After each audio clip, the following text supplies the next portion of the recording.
I should be recording now. Hi. So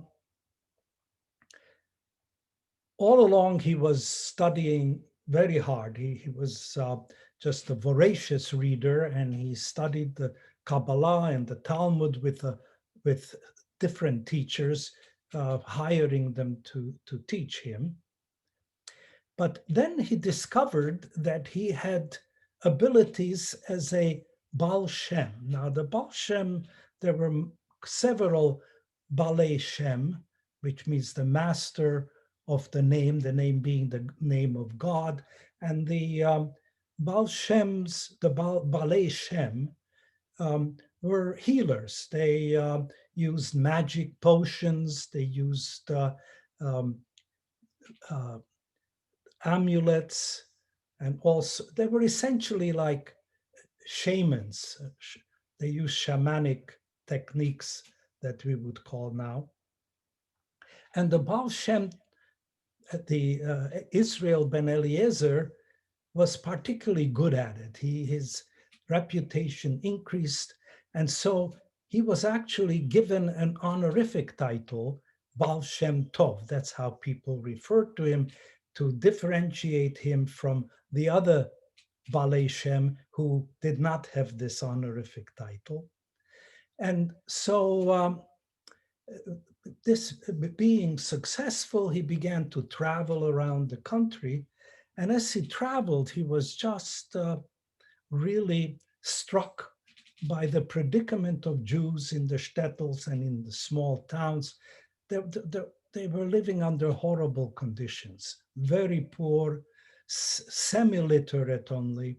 They worked very hard, barely able to scrape up enough money to buy food from one week to another.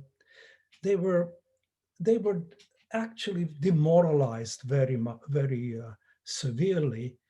Uh, Probably contributed to this was the failure of the false Messiah, um, who there was the Frankist and Shabtai Tzvi, who turned out to be a fraud, and many of the East European Jews and Jews all over Europe pinned their hope on him to be the Mashiach and deliver them from the Galut, from the exile.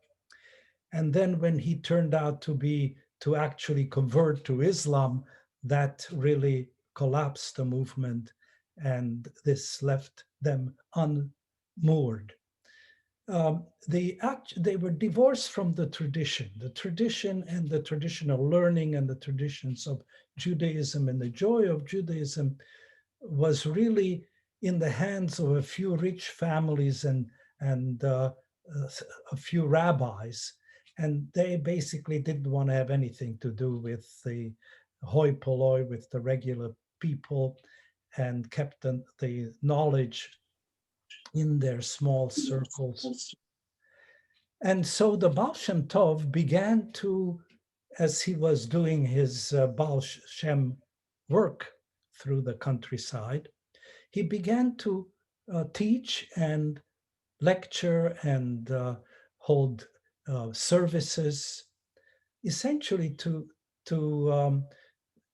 give spirit to the people around him. He was deeply moved by their predicament. So he the main theme of his teaching wasn't new. This was principally Kabbalah. In fact, he made Kabbalah accessible, as well as the Talmud, relevant and accessible to the people, which they had very little understanding and concept of before.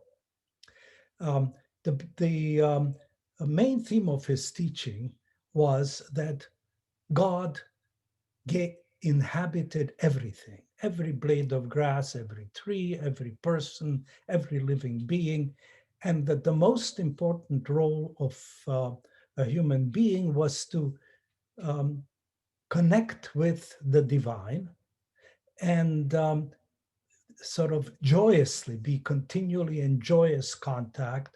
Dveikut is the name of that state. And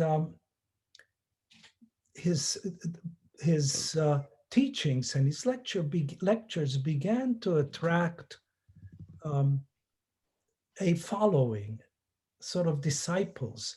And some of his followers were quite accomplished. They were well educated. Some of them were actually rabbis. One of the best known was Yaakov Yosef, who will be one of the main players in the story that I will tell in a couple of minutes. And he was also um, focused on prayer, but not the kind of prayer that was going on in the community now, which was without soul, without any kavanah, any intention. It was soulless, and very often the people who were praying, reciting by rote prayers, they didn't understand them. They were in Hebrew, and their only language was Yiddish. So he stressed that the most important thing about prayers is to speak to God from the heart. And there is a story of the Baal Shem Tov. I'm not going to tell that one, but basically in a community that he was visiting, there was a crisis, and they were praying for God's help, but the prayers just weren't rising anywhere. And so the Baal Shem Tov knew a essentially illiterate shepherd who lived in the mountains nearby. And he went there and he told this man, we need you. You have to pray for this to solve this problem that exists. And the shepherd agreed. He said, I really don't know, but if you think that it would help, I'll be glad to pray the way I usually pray. And he started to pray, and this was his prayer. Master of the universe, I have forgotten the prayers that I learned as a child. All I remember is the alphabet, the Aleph Bet. But you know the prayers we need. So I'm going to recite the alphabet, and you put together the prayer that is required for this occasion. And so he began to pray, Aleph, Bet, Gimel, Dalet, and the prayer ascended all the way to the throne of glory and saved the community. So this simply illustrates the essence of his teaching, a personal connection to the divine. So now I will tell you a story of the Baal Shem Tov. The Baal Shem Tov taught most of his teachings were in form of parables and stories. And he said in one of his quotes, and I'll explain how these quotes came down to us, basically he wrote nothing. He left no recorded writings. But his disciples were very literate and wrote several books, and they would say, I heard from my master Baal Shem Tov, and then whatever they would say was extracted from their writings and put together as the thoughts and teachings of the Baal Shem Tov. About stories, he said, telling the proper stories is as if you were approaching the throne of heaven in a fiery chariot. I don't know exactly what he meant by that. We'll have the opportunity to look at several of his sayings, several of his teachings, and try to figure out what he meant. But it sounds beautiful. So another tradition that arose around that time was that when you tell a story, of tzaddikim, of righteous people, then what they do, what happens is they come to the place where you tell the story and sit next to you. And so I imagine that Yaakov, Yosef, and maybe the Baal Shem Tov are here next to me and will help me tell you this story. So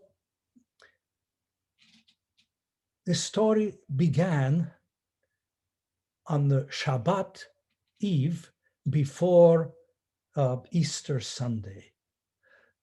About 10 disciples, 10 students of the Baal Shem Tov, among them Yaakov Yosef, were seated along a long table and were just about finishing the Havdalah prayers, the end of the Shabbat prayers. And when they finished, the Baal Shem Tov stood up and was very agitated. He said, at this very moment, we must leave for Kiev because we are needed there badly. Now, Kiev is quite far away from Medzibosh, where this group was now meeting. And he said, go and tell our coach driver to harness the horses and get us ready to go to Kiev immediately. So, and he said, I want 3 of you to come with me. And he named the 3, and one of them was Yaakov Yosef. So the 4 of them got into the coach.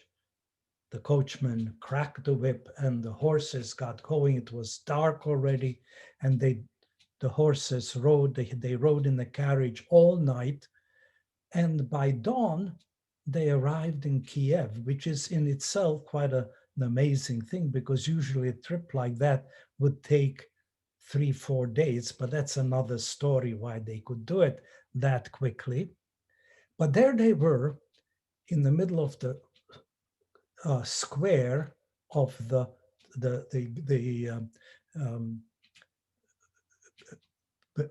Jewish section of Kiev. And it was immediately evident that there was something wrong because there was total silence. All the stores were boarded up around the square. The windows were shuttered. And they didn't, the disciples had no idea. It was kind of frightening in this silence. The Baal Shem Tov got out of the carriage, looked around, and one of the shutters in the top floor of one of the houses opened up a crack, and an elderly woman peeked out and said, Yidden, Jews, what are you doing here?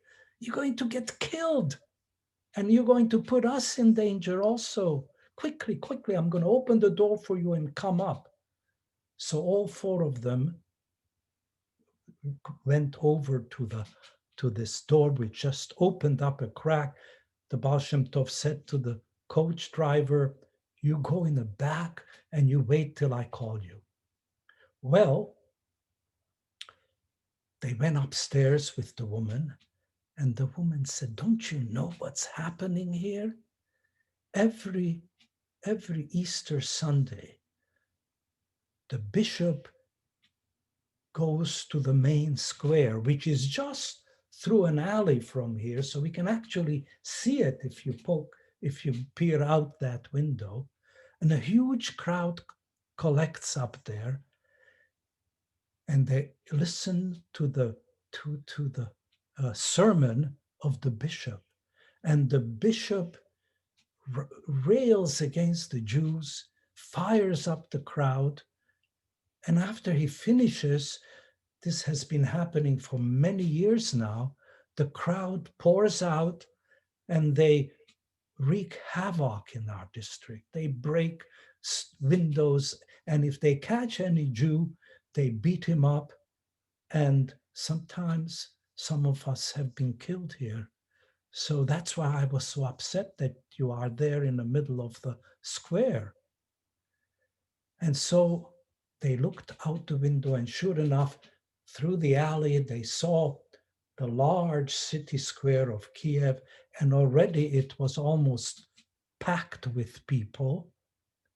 And a few minutes later, it was completely packed, shoulder to shoulder.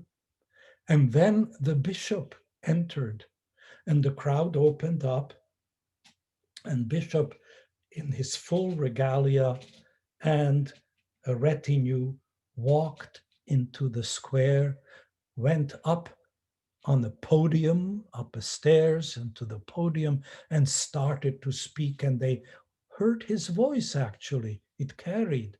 And he just began to say terrible things about Jews.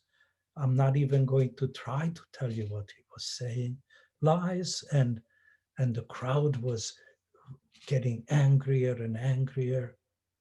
And at this point, the Baal Shem Tov said to Yaakov Yosef, he said, I want you to go through that alley into the square where the bishop is. And I want you to go up to the podium, look at the bishop, and tell him that the Baal Shem Tov is here and wants to see him. Yaakov Yosef was just astounded. I mean, he was scared to go through this mob who was now riled up against the Jews, but the Baal Shem Tov asked him to do that, so he did. He walked out, went through the alley, and when he got into the big city square, the crowd just opened up, as if they didn't see him, but they made a path for him. So he walked through that path to the podium, looked up at the bishop, and he said, the Baal Shem Tov is here and he wants to see you. Come with me. And the bishop looked puzzled and just waved him, said, go away. So Yaakov Yosef was happy to get out of there, didn't feel so safe. So he went back and told the Baal Shem Tov, the bishop didn't want to come, he sent me away. The Baal Shem Tov said, listen, you go back again, and this time tell the bishop, this is his last chance. The Baal Shem Tov is waiting. So Yaakov Yosef went down again. This time he wasn't that scared because he expected to get through okay. The crowd opened up again. He went to the podium, and in a loud voice he said, the Baal Shem Tov is waiting for you. This is your last chance. The bishop turned pale, but he stopped preaching, turned around, and Yaakov Yosef was walking away, and the bishop followed him. So the two of them now went through. The crowd opened up again. There was just silence. Everybody was astounded by what they saw. They went through the alley, went upstairs. The Baal Shem Tov said, I'm so glad you came. Come with me. And Yaakov and the bishop and the Baal Shem Tov went to a small room next to the living room they were in. He closed the door, and the two of them, the bishop and the Baal Shem Tov, were there alone, the two of them, for 2 hours. And the three disciples just waited. In 2 hours, the Baal Shem Tov came out and he said, our work here is finished. We can now go home. And they did.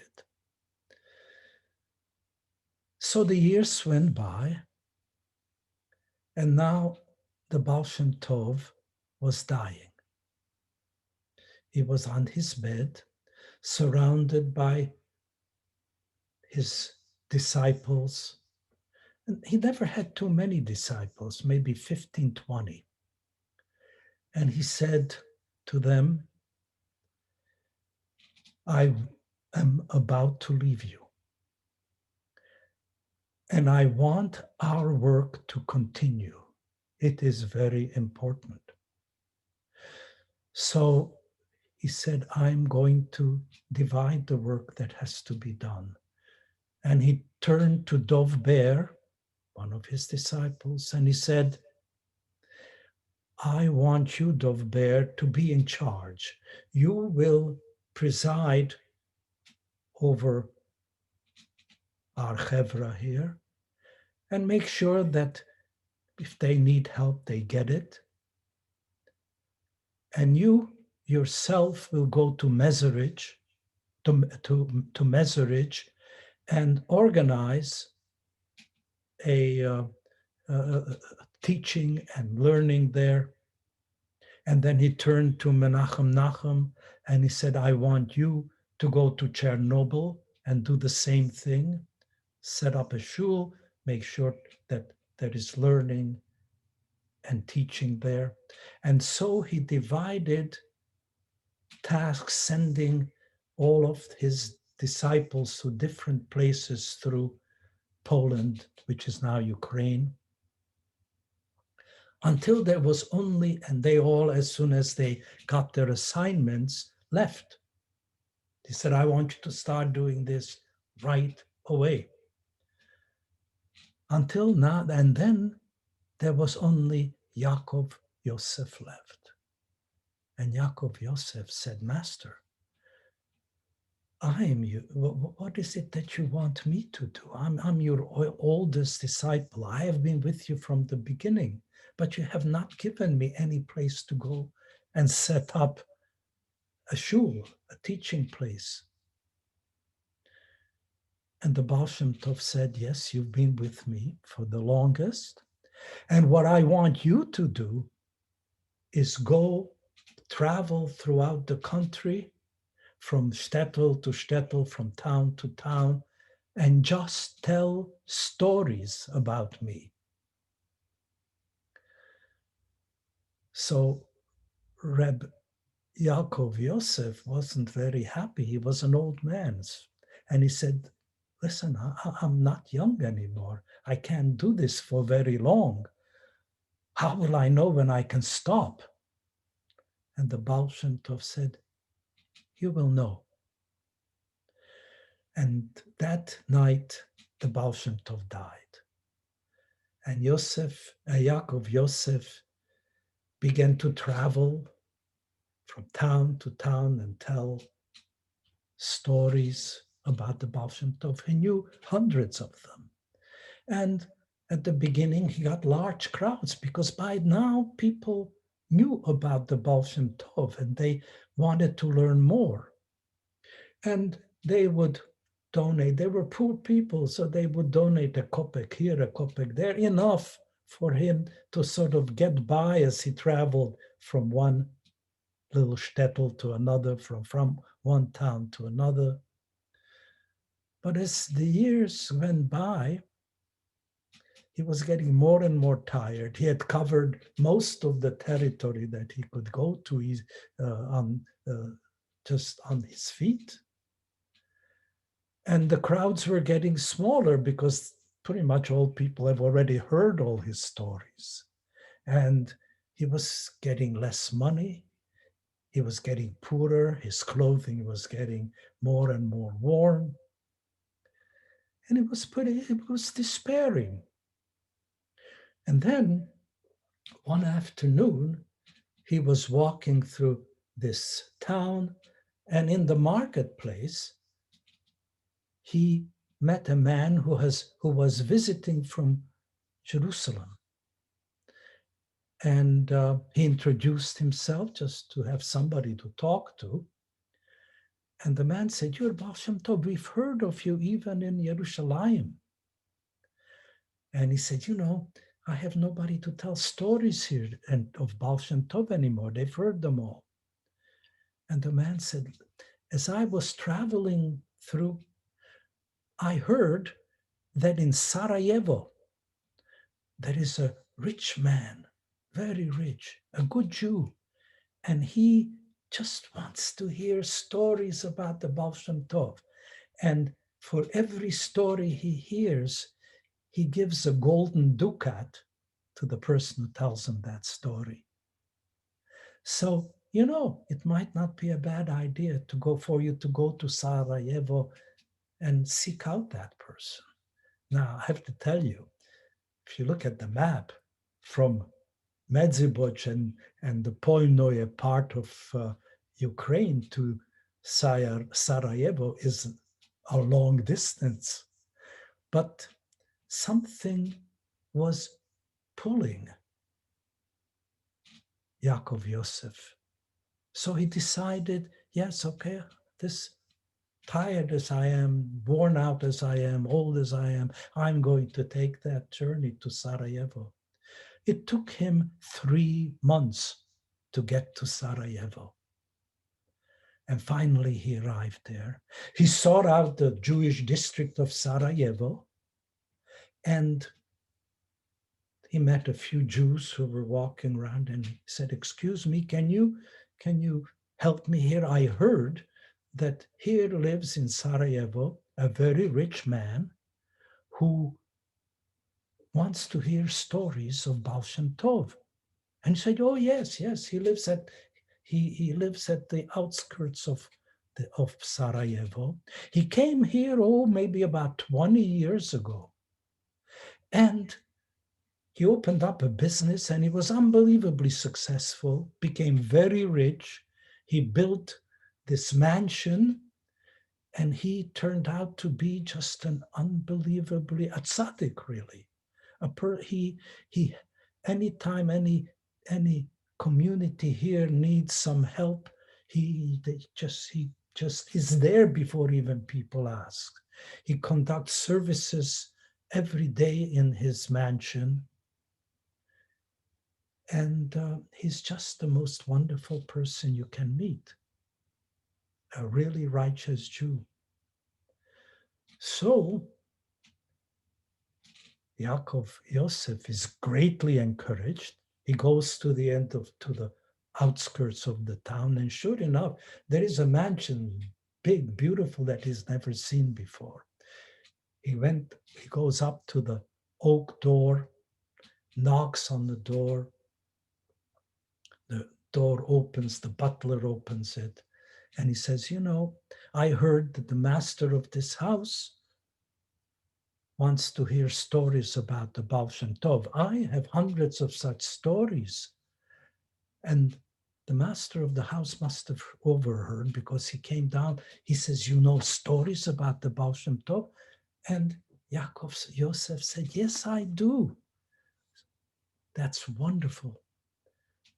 Tonight is Friday night. We'll have services, and then we'll have a festive Shabbos meal. And after we do the Birkat Hamazon, you'll tell stories of the Baal Shem Tov." "Yes." And Yaakov Yosef said, "Of course." "So come with me," said the master of the house. Took him up a winding staircase to the second floor, opened the door. There was this beautiful room. "This will be the place where you can stay." Yaakov Yosef has never been in a place. Big bed, soft, even a bathroom on the side. So he cleaned up as best as he could, straightened out his clothing, came down for the Shabbos service. After the services, they went to the dining room to have the Shabbos meal. And the dining room, you wouldn't believe it, a long table covered with white damask tablecloth, silver candlesticks. And the master of the house led him to the head of the table, says, "This is where you will sit to tell us stories." They were served a meal that Yaakov Yosef has never eaten anything so fancy and delicious. The meal was finished. That said the Birkat Hamazon. The master then said, "We have a guest who came from far away, and he is going to tell us stories of the Baal Shem Tov now." And Yaakov Yosef suddenly turned pale. Of the hundreds of stories that he had told as he was traveling before, they all evaporated. He could not think of a single story. Tear came into his eyes. Didn't know what was happening. He said to the master of the house, I am so sorry, but I can't remember a single story. The master of the house looked very, very disappointed, but he said, well, you've traveled a long distance. Maybe you just are tired. Have a good night's rest and sleep. Tomorrow is Shabbos, and after Havdalah, you will no doubt remember the stories. So the following morning, Yaakov Yosef came down, participated in the services. The Havdalah came. They sat again at this long table. And again, not a single story. Couldn't remember any of them. So he said to the master of the house, no, they evaporated. They left me. My stories left me. So the master of the house said, well, what can we do? And so Yaakov Yosef, as you can imagine, didn't sleep all night. He tried to rack his brain to remember even one story, but none came. So the following morning, the master of the house said, well, you weren't able to tell a single story, but you came from so far. I'm going to give you 5 golden ducats. And he gave it to him. And my coachman will drive you to the border, and from there, you'll be able to easily get home. And so Yaakov Yosef desponded when he got into the coach. The coachman cracked his whip. The horses started to run and pulling the coach.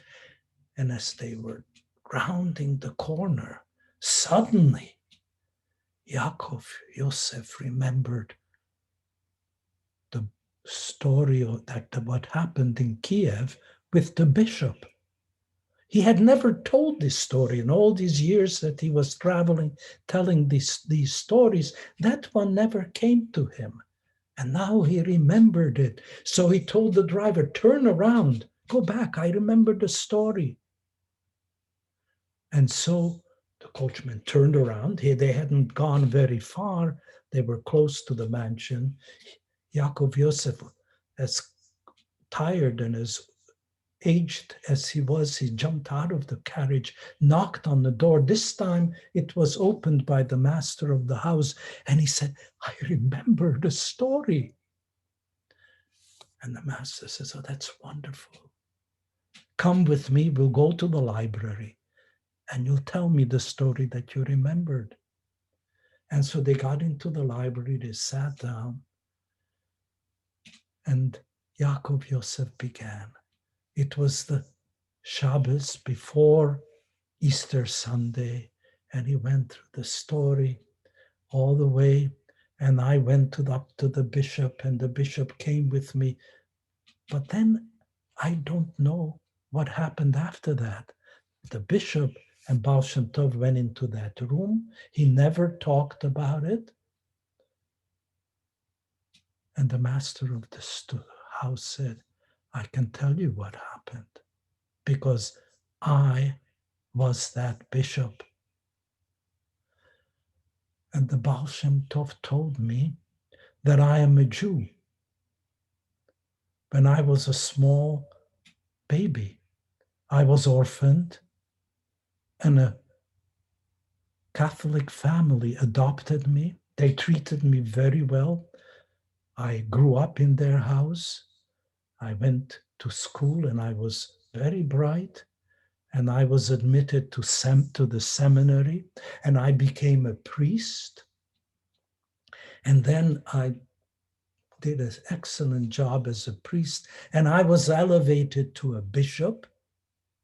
And then something strange happened to me. It is as if I had been possessed by the Sitra Achra, by the evil. Because almost as soon as I became a bishop, a hatred of the Jews, an intense hatred, took me over. And I did terrible things. I did terrible things to Jews. And then the night before you came, before Easter Sunday, I had a dream. And in that dream, I was transported to the world beyond, to the world above. And I was surrounded by judges. And they said, "You have done such terrible things that you are doomed for eternity." And I said, "My God, yes, I did do terrible things. Is there a way that I can be redeemed?" And they said, "Yes, there is a man who can redeem you, can tell you how to be redeemed. His name is Baal Shem Tov." I never heard that name. And then I woke up. And the dream kind of subsided, evaporated, as dreams often do. And I forgot all about the dream. And then, as I was preaching and you came, and you said, "The Baal Shem Tov wants to see you," the first time you came, the dream began to sort of come back to me. And I was getting very, very scared. And the second time you came, the dream was fully formed. I remembered it clearly. And I knew that I had to go if I wanted to be saved, to be redeemed. And I came with you to see the Baal Shem Tov. And that was when we walked into that small room, the Baal Shem Tov told me that I was a Jew and that I did those terrible things. And I said, "Well, how can I be redeemed? How can I be saved?" And the Baal Shem Tov said, "It's very simple. All you have to do is just leave this place immediately and go far away where nobody knows you. And be the best Jew you can be. Learn everything and do the work of a Jew." And I asked, "But Master, how will I know that I have been redeemed?" And the Baal Shem Tov said, "You will know that you have been redeemed when a stranger will come and will tell you your own story."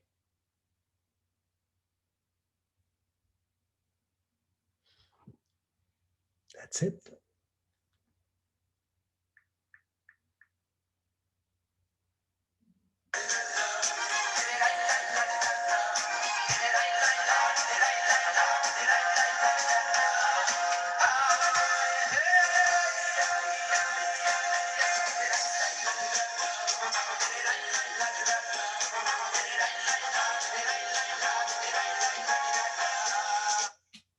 Now, we still have 20 minutes or so to look at some of the teachings and sayings of the Baal Shem Tov. And as I said, they were all gleaned from the writings of his disciples. And they were done very shortly after his death.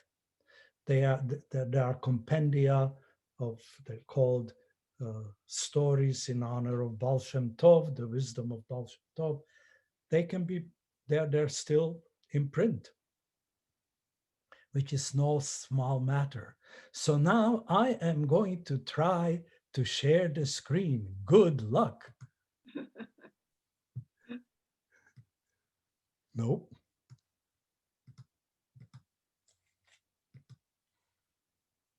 Share.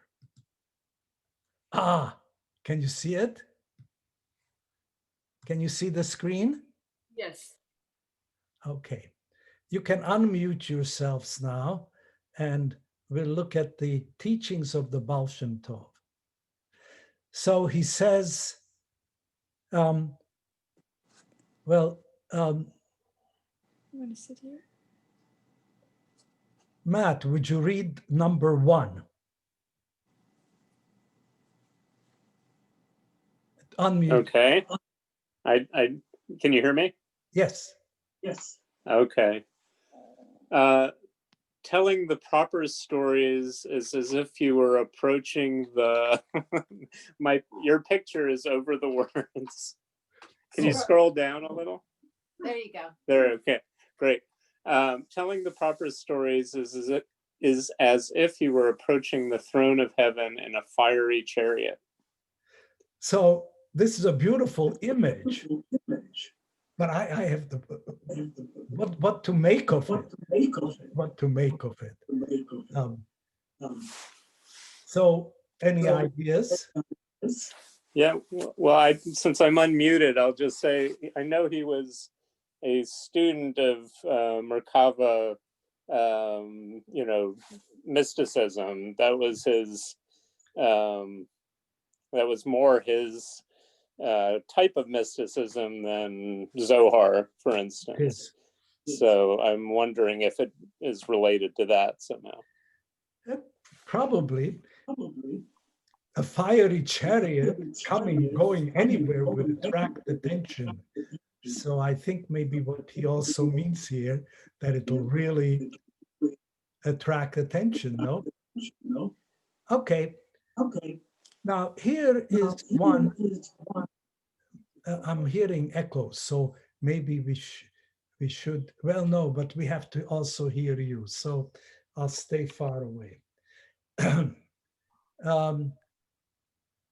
Michael, would you read the other one? The number 2. Forgetfulness leads to exile, while remembrance is the secret of redemption. Now I want to read, to also present the third one, because it seems to be in conflict with the first one. Marky, can you see it? The third one? Yes. The world is new to us every morning, and every person should believe he, she is reborn each day. So does this seem like a contradiction? The first one says,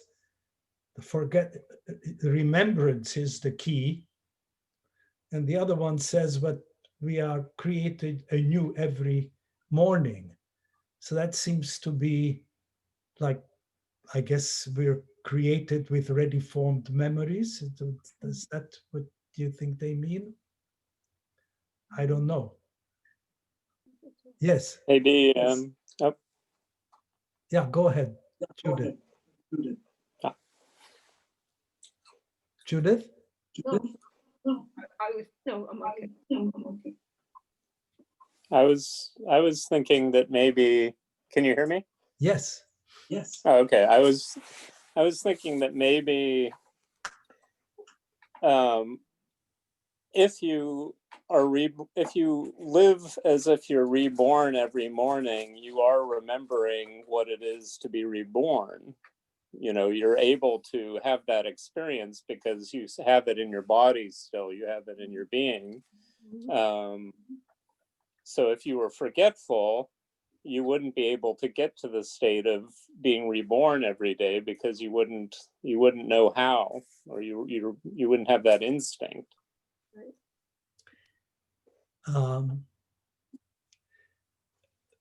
Yeah, I think that sounds right. There is a third path to this, which actually forms the core of some of the lessons taught by Rabbi Nachman of Bratslav. We should learn, Rabbi Nachman says it differently a little bit, but number 4, Karen, could you read that? Sure. We should learn and reflect to the best of our capacity, but when we reach a point where we are unable to make sense of life, we should supplant faith for understanding and reflect again on what we do know.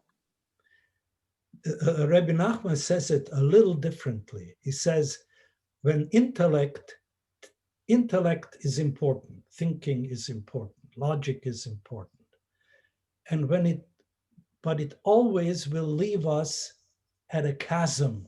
It stops, and we cannot make sense with logic past that chasm.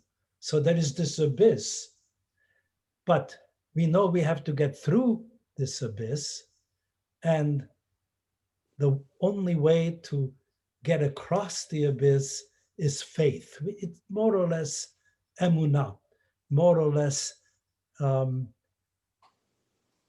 what he says, supplant faith for understanding. Instead of understanding, you substitute faith. And that's exactly what also Rabbi Nachman says. Many of in fact, if not all, most of the Chasidic teachings that occupy shelves and shelves of books, their seeds have been planted by the Baal Shem Tov. It's really quite, he was just quite a brilliant person. What I'd like to do here is just sort of ask your input. I have always been deeply moved by this story of the forgotten, this tale of the forgotten story. It appears in Buber writes it. I first heard this story from Gedalia Fleer, more or less in the form that I've told it. Gedalia Fleer, who is a Bratslava Rebbe in Jerusalem. Buber also has this story in a different form, not nearly, I think, as well organized as Gedalia Fleer did, but it always moves me, and I wonder if anybody here was moved by this notion of being told one's story by a stranger. Any ideas? Anybody else moved? Well, good.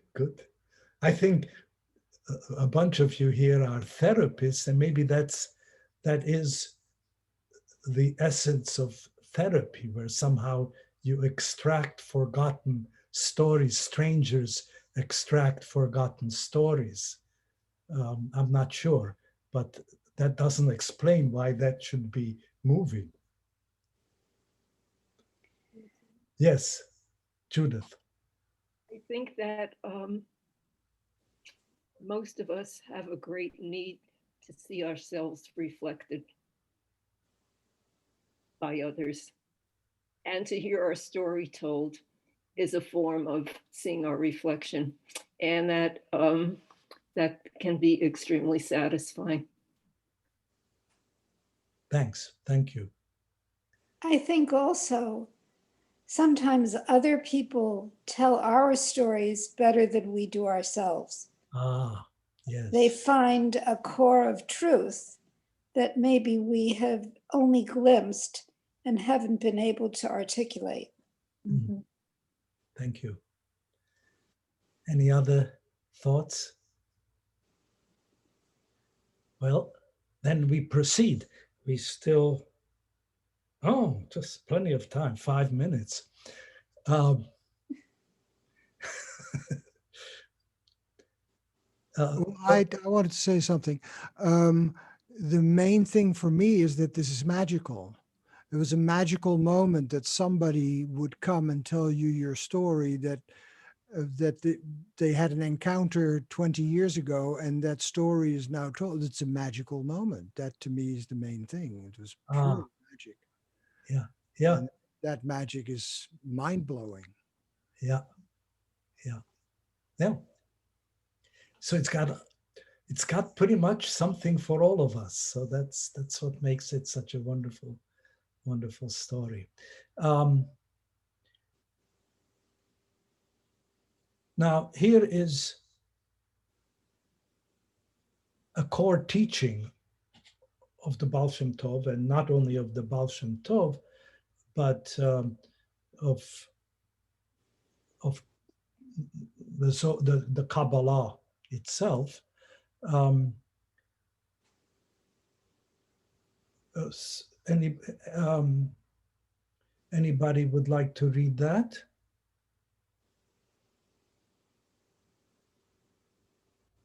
Michael? Oh, Debbie. Hi. Hi. Which one? What number? Um, num- number 5. Thou shalt love thy neighbor as thyself. Why? Because every human being has a root in the unity, and to reject the minutest particle of the unity is to reject it all. This is a pure Kabbalah, that we all stem from Adam Kadmon, and we share sort of common existence with all beings, I think. 6 is just sort of sounds to me like a Reader's Digest type device. 6, Michael, you want to read that one? There is no room for God in the man who is filled with himself. Yeah. There is no room for anybody. It's kind of reverse Simpson. That's right. That's right. This is an interesting point. I suppose he probably responded to some, and this is still a critique of the Torah, that there are so many really nasty folks there, people who are willing to kill their children, people who cheat, and they're the main characters of the Torah. And so the answer that the Baal Shem Tov gives, Marky, would you like to read the answer of the Baal Shem Tov? 7. If the Bible didn't show us the weaknesses, the vulnerabilities, the sins of our heroes, we might have deep questions about their true virtue. Maybe, but if you have to make up an answer, that's a good one. Okay. This is a core Chasidic teaching, and that is that we must always be joyful. Despair, depression is sort of prevents us from participating in the glory of the universe, and he says, whenever feeling downcast, each person should vitally remember, for my sake, the entire world was created. And out of that comes another teaching, not that of the Baal Shem Tov. He said, each person, that teaching says each person should carry 2 slips of paper, one in each pocket. And one says, the world was, and the entire world was created for my sake. And the other paper says, also a quote from the Bible, from the Torah, I'm nothing but dust. And when you feel overly self-confident and blown up, you pick out the paper which says, I'm nothing but dust. And when you feel downtrodden and depressed, you pick out the paper and read, the world is created for myself, for my sake. And I think we're coming to an end. So just the last one. And I wonder what you think of that. Robbie, would you like to read number 10? When a father complains that his son has taken to evil ways, what should he do? Love him more than ever. So what do you think? Does that work? Absolutely. Absolutely. Yeah. I think that if you start to punish, when it goes that far and you start punishing, it goes exactly the wrong way. Yeah. Yeah. Since I have never punished my son or my daughter, I think, and they went the right way, I think that's probably true. Well, next week we'll do the Rabbi Nachman of Bratslav. And by then, I hope to gain more facility with this Zoom, because it didn't quite come out the way it was intended by me, but then that's okay, you know. Nothing, hardly ever anything comes out the way I intended to be. So that's okay. And by This next, was really wonderful. Thank you, Paul. well, thank you all for coming. That's another thing. I've been practicing telling the story. And you know something? You cannot tell a story by yourself, to yourself. Doesn't quite make it. Okay. Thank you for doing this. Thank you so much. Yeah, this was great, Paul. Thanks. This was great. Okay, we'll leave. Hold it down.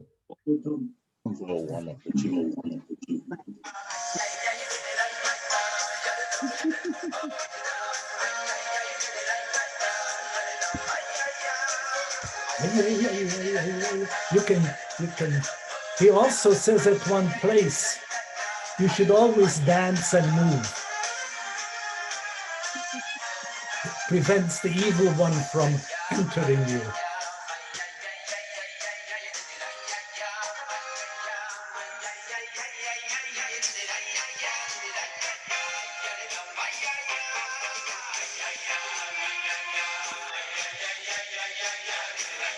Some place it said, stop sharing.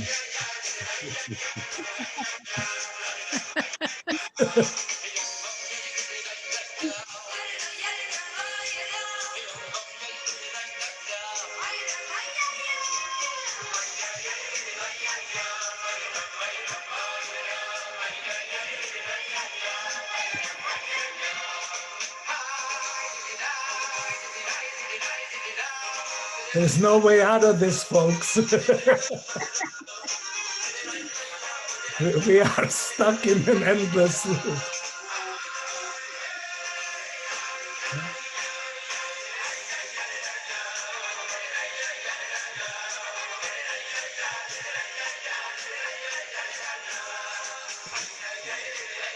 Oh, this was wonderful. No way to get out of this.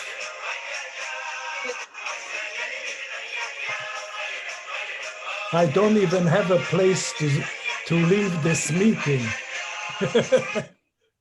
There you go. Okay. You left it.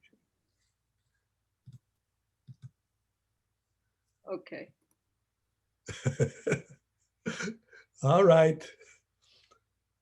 And